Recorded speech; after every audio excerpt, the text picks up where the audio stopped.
सबको मैंने इनकरेज किया। और इस साल आप कोई इवेंट उठा ले टेंट पेगिंग का, उसमें लड़कियों की रिप्रेजेंटेशन ज़रूर है। अच्छी बात है मैम। मुझे एक और बात बताएं कि ये तो रिच फैमिलीज़ जो हैं वो तो चले घोड़ों को अफोर्ड करेंगी, इसका खाना पीना भी, इसको ख़रीदना भी। अभी आपने मुझे ऑफ कैमरा बताया कि आप उन बच्चियों के लिए जिनके पास मे भी स्पोर्ट्स के लिए कुछ लफ्ज़ स्पोर्ट्स उनको पता है, उनको ये नहीं पता कि स्पोर्ट्स होता है क्या, और उनको आप सिर्फ लेकर आ रही हैं, वो किन घरों से आएंगी, उनको कैसे आप फैसिलिटेट करेंगे? जी, सबसे पहले मैं अनाउंस करूं कि मैं झेलम के इलाके से बिलोंग करती हूं, उसमें ज़िला है और बदलोट मेरा गांव है। बदलोट के अंदर हम लोगों का एक फार्म हाउस है। फार्म हाउस के ही विसिनिटी के अंदर मैंने एक प्रोटेक्टेड सा अरीना बनाया है फुल इंटरनेशनल स्टैंडर्ड पे, जो कि लिटरली मतलब इनकरेजमेंट तो अपनी गांव की थी, पर हमने लिटरली आगे पीछे सबको इनकरेज किया। फिर मुझे मीरपुर से इनविटेशन आई।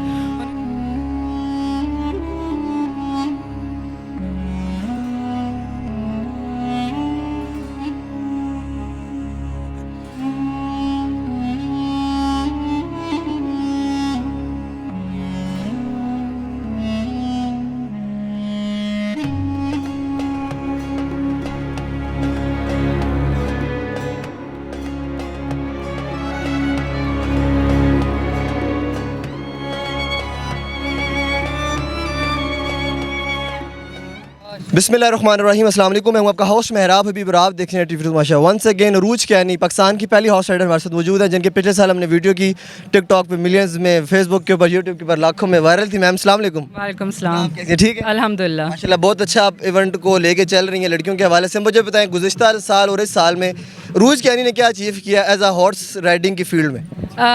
मैं थोड़ा सा बिकॉज पिछले साल आप लोगों ने माशाल्लाह कवरेज इतनी अच्छी थी कि मुझे बहुत पेरेंट्स और बहुत लड़कियों ने अप्रोच किया, सबको मैंने इनकरेज किया। और इस साल आप कोई इवेंट उठा ले टेंट पेगिंग का, उसमें लड़कियों की रिप्रेजेंटेशन ज़रूर है। हमने अपनी नेशनल टीम बनाई, तो जब मुझे पता चला कि अच्छा बच्चियाँ कॉन्फिडेंट है, फ्रंट में आ रही हैं, तो फिर मैंने थोड़ा सा एडमिन रोल लिया। सबसे पहले मैं इक्वेस्ट्रियन फेडरेशन पाकिस्तान की फ़ीमेल कमेटी मेंबर बनी। हमने ओलंपिक बोर्ड के साथ मीटिंग की और उसमें ये ज़रूरी था कि औरतों की एक रिप्रेजेंटेशन होनी चाहिए। फिर हमने नेशनल टीम बनाई जो हम जॉर्डन लेके गए ग्रैंड प्री के लिए। फिर मुझे ITPF जो इंटरनेशनल टेंट पेगिंग फेडरेशन है उनकी तरफ से वुमेन कमेटी का बोर्ड मेंबर बनाया गया। उसमें I am on the promotion committee, उनके वाइस प्रेसिडेंट के साथ हम इस स्पोर्ट को ओलंपिक्स की तरफ लेके जाना चाह रहे हैं। तो काफ़ी एडमिन काम हुआ। इसी दौरान जॉर्डन में I got qualified as a जज, इंटरनेशनल सर्टिफाइड जज। और अल्लाह की करनी यहाँ पे जो फिर वर्ल्ड कप क्वालिफायर था उसमें they put me as an official जज, तो एक जजिंग वाला भी पार्ट हो गया। तो मेरा दफ्तर में ज़्यादा रोल रहा है पिछले साल और मैंने घोड़ों को बड़ा मिस किया है, लेकिन ये भी ज़रूरी है इसलिए बिकॉज़ ये एक औरतों के लिए एक फाउंडेशन सेट करने वाली बात है, जहां आप एक जो है रिप्रेजेंटेटिव रोल भी बनाएं, ताकि एक वॉइस हर जगह, एक सीट हो, एक रोल हो, एक रुतबा हो जहां पे औरतों के लिए आप वॉइस कर सके अपनी ओपिनियन। एंड बहुत सपोर्टिव कम्युनिटी है जी थ्रू आउट हमारी, चाहे आप फेडरेशन उठा लें, चाहे आप ऑर्गेनाइजर्स होती है नहीं, मेरे पीछे से होती है। अच्छा। होती होगी वो भी ना, मेरे सामने कभी नहीं जी। मैं हमेशा अपने इंटरव्यूज़ में कहती हूँ कि जितना स्केप्टिकल थी कम्युनिटी कि आप ये मर्दों के शोबे में आ रहे हैं, आपका मजाक उड़ाया जाएगा, आपका ये होगा, मैंने कभी फेस नहीं किया जी। रिस्पेक्ट हमेशा मिली है, इनकरेजमेंट मिली है, इनविटेशंस आई हैं। मैं कहती हूँ कि I don't have a single incident कि मैं कहूँ कि जी मैं कोई डिस्टर्बिंग ना बात ना फीमेल बहुत मुश्किल था या बस 50-50 चल रहा था? नहीं, देखिए मैं इसमें 100% अपने जो ट्रेनर है और जो मेरे क्लब के ओनर हैं कासिम अहमद खान, उनको 100% गारंटी देती हूँ। ही टुक द रिस्क। उसने मुझे, मैं पहली औरत थी, उसने कहा बैठो, अगर तुम दौड़ा सकती हो, उठा सकती हो तो बैठो मेरे साथ वाली को। उसने बड़ी बातें सुनी होंगी, आई एम श्योर, लेकिन फिर उसने कहा कि नहीं, हम पगड़ी पहनते हैं, तुम भी पहनो। तो उसने जितना स्टैंड लिया है ना, मेरे ख्याल से उसने काफ़ी चीज़ें मुझे प्रोटेक्ट की हैं कि उसने बस कहा गेम पे, मोराल पे सपोर्ट करो, बाकी I will handle the community whatever needs be. I think इसीलिए मैं कहूँगी I have never had to face anything. बहुत अच्छी बात है मैम। मुझे एक और बात बताएं कि ये तो रिच फैमिलीज़ जो हैं वो तो चले घोड़ों को अफोर्ड करेंगी, इसका खाना पीना भी, इसको ख़रीदना भी। अभी आपने मुझे ऑफ कैमरा बताया कि आप उन बच्चियों के लिए जिनके पास मे भी स्पोर्ट्स के लिए कुछ लफ्ज़ स्पोर्ट्स उनको पता है, उनको ये नहीं पता कि स्पोर्ट्स होता है क्या, और उनको आप सिर्फ लेकर आ रही हैं, वो किन घरों से आएंगी, उनको कैसे आप फैसिलिटेट करेंगे? जी, सबसे पहले मैं अनाउंस करूं कि मैं झेलम के इलाके से बिलोंग करती हूं, उसमें ज़िला है और बदलोट मेरा गांव है। बदलोट के अंदर हम लोगों का एक फार्म हाउस है। फार्म हाउस के ही विसिनिटी के अंदर मैंने एक प्रोटेक्टेड सा अरीना बनाया है फुल इंटरनेशनल स्टैंडर्ड पे, जो कि लिटरली मतलब इनकरेजमेंट तो अपनी गांव की थी, पर हमने लिटरली आगे पीछे सबको इनकरेज किया। फिर मुझे मीरपुर से इनविटेशन आई, उन्होंने कहा जी हम भी अपनी बच्चियाँ भेज रहे हैं। फिर गुज्जर खान से आई, उन्होंने कहा जी हम भी अपनी बच्चियाँ भेज रहे हैं। तो वो तो ओपन है, it's for all the women. उसकी इनॉग्रेशन इंशाल्लाह हम इस समर में करेंगे, जहाँ पे प्रॉपर इंग्लिश इंटरनेशनल स्टैंडर्ड की राइटिंग स्किल्स सिखाई जाएंगी, मास्टर क्लासेस होंगी, फिर वीकली क्लासेस होंगी जिसमें वो जो उनको सिखाया जाएगा स्टेप बाय स्टेप वो मेंटेन करेंगे।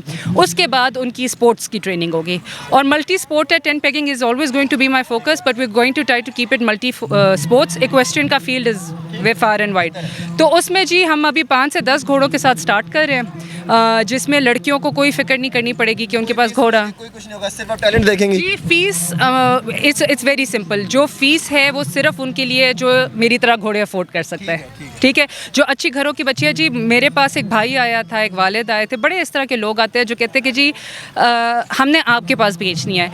अभी ट्रस्ट कि किसके पास बच्चियां भेजें थोड़ा सा लो है, उनको जगहों का नहीं पता। और जो हमारे स्टैंडर्ड राइडिंग क्लब्स हैं वो इतनी अच्छी लेवल की राइडिंग नहीं सिखाते, वो प्रॉपर नहीं सिखाते, वो अप डाउन करवा के ट्रॉट सिखा के एक हॉबी तक रखते हैं। अगर बच्ची ने किसी ने इसको सीरियसली लेना है, इसको एक स्पोर्ट की तरह लेना, अपना फ्यूचर बनाना है, उसको फिर आपको बहुत तगड़ा राइडर बनाना है। मेरी जगह भी मैं हैंड्स डाउन कहती हूँ, 1 साल मैंने मतलब बिल्कुल जो कासिम अहमद खान है उनका मुझे एक जुमला नहीं भूलता, उन्होंने कहा आप मेरे पास ट्रेनिंग के लिए आ गई हैं, लेकिन याद रखिए सवार ना मर्द होता है ना औरत। तो जो सवार मैंने आपको फिर अब अगर आप उसके लिए तैयार है तो 100 बिस्मिल्लाह। तो वो बड़ा सख्त, मेरी 3 घंटे सुबह होती थी, 3 घंटे शाम, फिर स्टेबल में जाके नाल बंदियाँ भी सीख रहे हैं, घोड़ों की खुराकें भी सीख रहे हैं, सब कुछ। तो वो जो एक आपका, जब आप एक औरत जब राइडर बन जाए ना, तो फिर उसके लिए बाकी काम आसान होते हैं। ये मेरी एक तकलीफ़ है कि जो हमारे एवरेज राइडिंग स्कूल्स हैं वो बच्चियों को बड़ा एक मिनिमल लो लेवल की राइडिंग सिखा के एक हॉबी तक, फिर वो बोर हो जाती हैं, उनका आगे कोई फ्यूचर नहीं है, वो किसी चीज़ में पार्टिसिपेट नहीं कर पाती, इन कॉन्फिडेंस नहीं है। तो मेरा ये उम्मीद है कि ये जो अरीना बन रहा है वो ये है कि बच्चियों को थोड़ी सी तगड़ी अच्छी ट्रेनिंग दी जाए, फिर बिस्मिल्लाह जहाँ जाएँ। बहुत अच्छा बोली। और मैं ये देख रहा हूँ कि रोज़ कहने जो 1 साल पहले थी वो अब नहीं है, जो नॉन स्टॉप बोल रही हैं वो उस टाइम नहीं बोल पा रही थी, वो आपको भी सीखने को मिल। उस टाइम सिर्फ अपना शौक था, उस हाँ डेवलप हो चुका वो है। ये भी लोगों की सपोर्ट और प्यार है। मुझे बहुत वालिदैन, बहुत लड़कियां, बहुत ख़ानदान, बहुत ऑर्गेनाइजर, सब ने मिलके यही बात बोली है कि आपकी वजह से बहुत बच्चियां आई हैं। तो हाँ, आपसे नेक तमन्ना है मेरी, मैं वीडियो को ज़्यादा लेंथी नहीं करूँगा, लेकिन आपको आज की इंटरेस्टिंग वीडियो पसंद आएगी। रूज क्या नहीं माशाल्लाह अच्छा काम, अच्छी सोच लेके चल रही है, तो उनको सपोर्ट करें। तो ज़रूर इस फील्ड में चैनल सब्सक्राइब करें, वीडियो शो के शेयर करें, इनको सपोर्ट करें। मिलते हैं नेक्स्ट वीडियो, तब तक के लिए अल्लाह हाफिज़।